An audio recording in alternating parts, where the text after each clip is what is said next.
nesaf gofyn ŵyn bachgen bach ar y ffilm Plis Gau Hwyl.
Eleni yn y wythnos cyn Pasg, mae Menter Iaith Môn wedi cynnal nifer o digwyddiadau gwahanol ardaloedd yn Ynys Môn yn trio ail-godi'r digwyddiad hyn. Mi eithon ni fynd i Menter Talon i weld be pobl leol mewn yn mynd.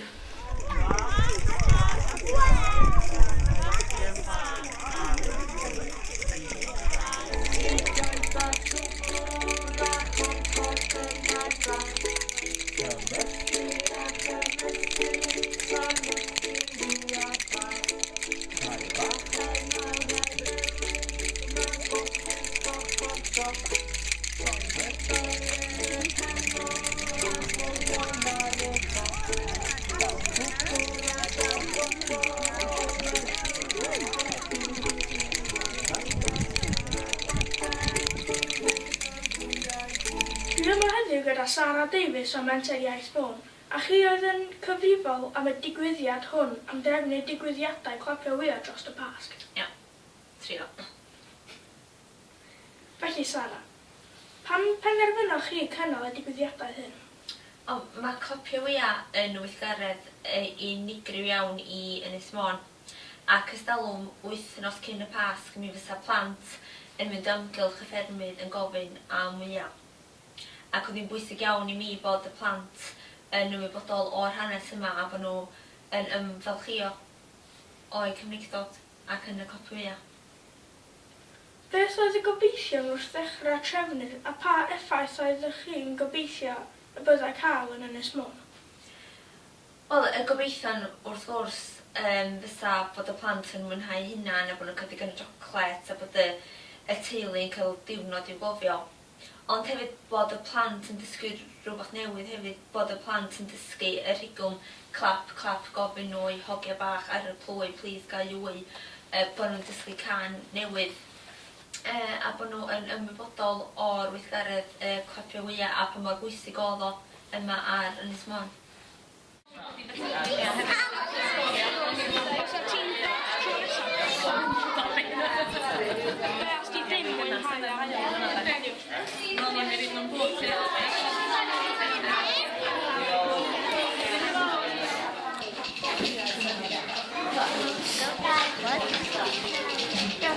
Fysa ti'n hwnnw'n dod tro nesaf?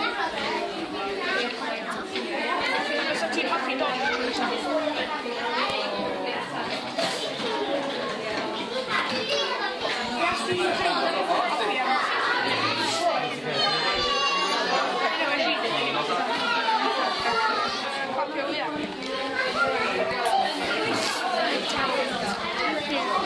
Fysa ti'n hoffi dod tro nesaf? So ti'n hoffi dod tro nesaf? Os ti ddim mynd, pam ti di dod yn eto? Byddwch chi'n licio gora? Sut mae'r digwyddiad yn cymaru efo rhai sydd wedi bod o blaen? Niferoedd pentrefi gwahanol, neu y rhai pentrefi? Yn sicr, dwi'n meddwl bod y tywyd wedi bod yn poeni. Dwi'n meddwl bod fi wedi cyfarfod rhieni clen a ffeind iawn oedd yn fodlon i'w plant nhw ddod i'r weithgaredd Clapio Wyau. Dwi'n meddwl bod y ffaith bod y niferoedd yn codi yn dangos bod y galw yna am y Clapio Wyau a bod y plant sydd wedi bod yn rhan o'r weithgaredd yn y blynyddoedd sydd wedi bod, mae'r ffaith bod nhw'n ail ymuno bob blwyddyn yn dangos bod y weithgaredd yn boblogaidd a bod plant yn mwynhau bwyta siocled bach. Pa pentrefi bysach chi'n ei defnyddio eto a pam ydych chi'n meddwl I llwyddo i'r pentrefi yna? Yn sicr, dwi'n meddwl bod yn syniad dda bod ni'n ail ymweld â rhai o'r ardaloedd Bryn Siencyn a Talwrn. Dwi'n meddwl, nid yn unig bod y plant yn mwynhau, ond mae'r cymdogion yn edrych ymlaen I weld y plant yn cyrraedd, I glywed y plant yn canu y rhigwm I brynu'r siocledi. Ond hefyd dwi'n teimlo sy'n syniad eisiau mynd I ardal newydd mwyn rhoi cyfle I ardaloedd newydd I gymryd rhan megis Bryn Gwran dwi wedi cael pobl yn dod ata fi yn gofyn, oh please dowch at ni blwyddyn nesaf a mae hynna'n jyst yn codi'n halon ni. Bachgen bach ar y pwy, please, 2, 1, Beth am I ni canu? Iawn? A ti'n bod y papur mynd pan am I canu? Ie? O, 4. 1, 2, 3,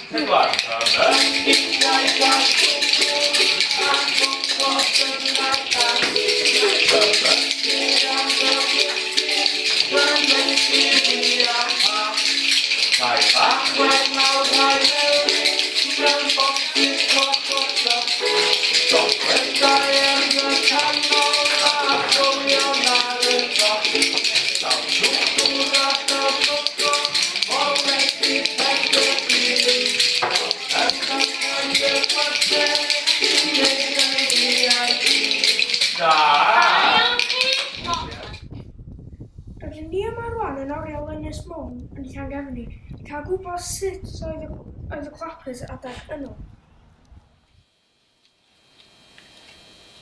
Da ni wedi cael gweithgareddau efo'r plant yma, lle plant yn dod I fewn a be da ni'n neud ydy jyst torri 3 darn o bren modern a wedyn mae'n cael ei cyfle I addurnu nhw clymyn yn y gilydd a clapio de. You cooking, bud? Yeah. Pardon? You cooking? Yes, thank you. Yeah, just bringing these up. Felly, Mr Roberts, dwedwch fwy wrthyn ni am yr arferiad o fynd I clapio mwyaf. Faint ohonoch chi a'i le roeddech yn mynd? O, fydda yna ryw hynna dwsin I mynd a dwi'n mynd o wmpas y tydynod ar ffermwyr wrth gwrs. Do pawb ddim yn mynd i'r un lle, a ni'n trio rhannu nhw allan o'n haws cael Wyau. Dod I miws mynd I 6 o'n ni'n dod I un lle neu bydda ni'n mynd call pawr o. Ond bydda ni'n mynd ar dwad wmpas y pasg amser y grogrydd y sadwn do miws mynd ar y Sul. Ac I ddim bochad o glon na wyl yn byd ar amser honno sa ni'n mynd ar y Sul. A bydda ni'n mynd efo pisar bach ar ei gwell yn o wrth gwrs ac I Wyau grocion erbyn I gilydd a chracio neu llanasg ac ar y ffordd adra. Ond na, bydda ni'n mynd rownd y tydynod ma ac yn cael lot o hwyl, deud y gwir. Bydda ni'n cael hwyl yn bob man. Bydda ni'n amball I hen gymeriadau stifrwg iawn rhain deitha ti bod eir yn gori. A wedyn dwi'n cofio un yn sefyll ar ganol y gegin a dweud, os neb adra yma, bydda ni'n adra, os dyma ni ddim. A wedyn, ond cael mynd I le felly a cael o'r hwyl, deud y gwir, yn cystad os dwi wedi cael hwy cyn y gyndyros de. A wedyn, cyn gorffan idda ni'n dod at I gilydd I ryw le benodol lle a rhannu'r Wyau. Wedyn. Be ydych chi'n meddwl oedd pwysigrwydd arferion a trafodiaeth fel hyn, rhain i'r iaith Cymraeg yn yr ardal leol? O, dwi'n meddwl bod yr arferion a'r beth yma'n bwysig iawn a dweud y gwir. Ond wrth gwrs mae rhaid cofio mi oedd yr ardal geis I nwy I fyny ydag honno yn uniaith Gymraeg oedd y tyfynwyr a'r ffermwyr a dweud y gwir dim ond yr iaith Gymraeg o gynnu nhw. A wedyn mae biti garw bod nad ydi plant I ddim yn gweld gwerth mewn beth ar fatha Glapio Wyau yma ffwg I ni. Ond dwi'n meddwl bod nhw'n cael gollan fawr na fysa nhw'n mynd am dro a crwydro'r ardal lle da chi'n byw nhw o beth bynnag. Pryd ydych chi'n meddwl daeth yr arferiad yma i'ch ben a be oedd y rheswm dros hynny yn eich barn chi? O, mae'n siŵr bod yr arferiad wedi dod i ben o ganol y 50au beth na, dos gen i'n co o glwad na gweld neb yn mynd i Glapio ar ôl y 50au cynnar mae'n siŵr gen i, dweud y gwir. Ond mae biti garw bod wedi dod i ben meddwl i. Ydych chi'n meddwl i'r ffaith i'r arferiad ddod i ben cael effaith ar y iaith Cymraeg yn yr ardal? Neu oedd newid ieithyddol yn ffactor i lai o bobl fynd i Clapio Wyau?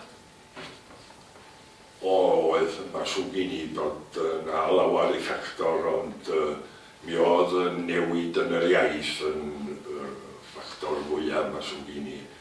Oeddech chi pegis i nhw'n i fyny mewn pentra Môn ar y gofod don am bobl ddiaf, don am Saeson yn o deud gwir, ond fe ddath newid mawr pan ddoth y dilifiad Saesnig i mewn a fyswn i'n meddwl bod yr iaith wedi dirywio a wel, beth oedd y Clapio Wyau wedi diodda a diflannu, deud y gwir, sy'n dris iawn.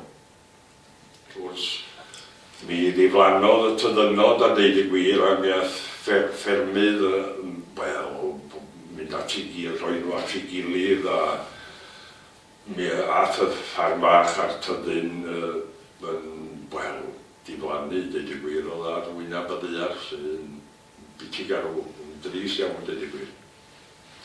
Pa mor bwysig ydy hi yn eich barn chi ein bod fel Cymru'n codi ymwybydyddiaeth ac yn cofio am hen arferion a traddodiadau Cymreig fel hyn?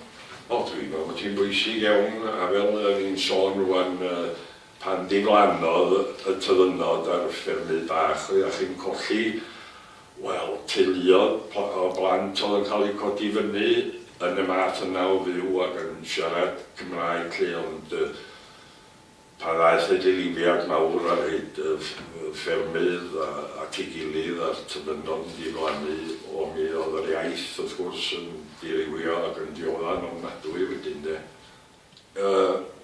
Dwi'n meddwl bod yr arferion yma, wel, bod plant i ddiw wedi cael collad fawr, os amser honno oedd yr arferion yma'n dod hollol naturiol i ni fel plant ar amseroedd yn y flwyddyn lle.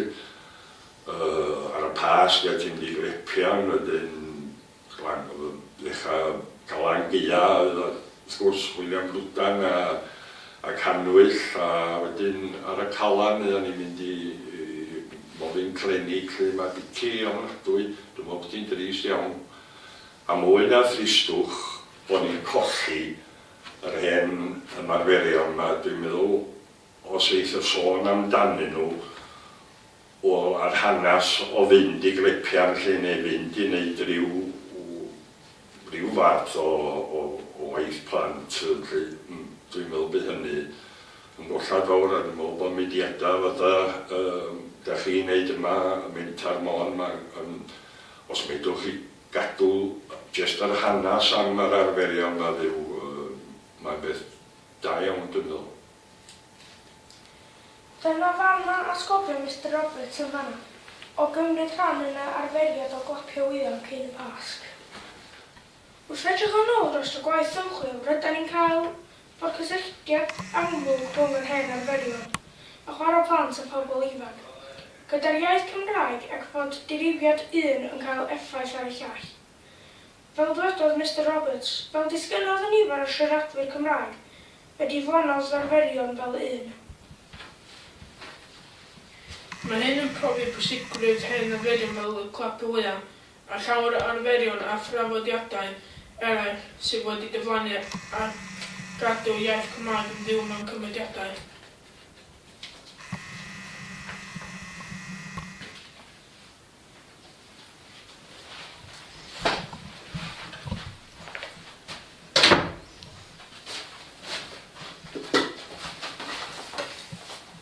Yn Yn y prosiect yma rydw i wedi dallt a dysgu beth mae Clapio Wyau meddwl a beth mae ei hanes wedi ei gwneud i Ynys Môn. Dwi wedi dysgu lot am y hanes am Clapio Wyau ac dwi wedi mwynhau o llwyth.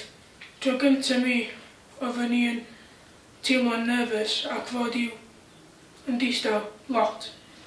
Mae wedi fod yn lot o hwyl ac wedi dysgu lot hefyd.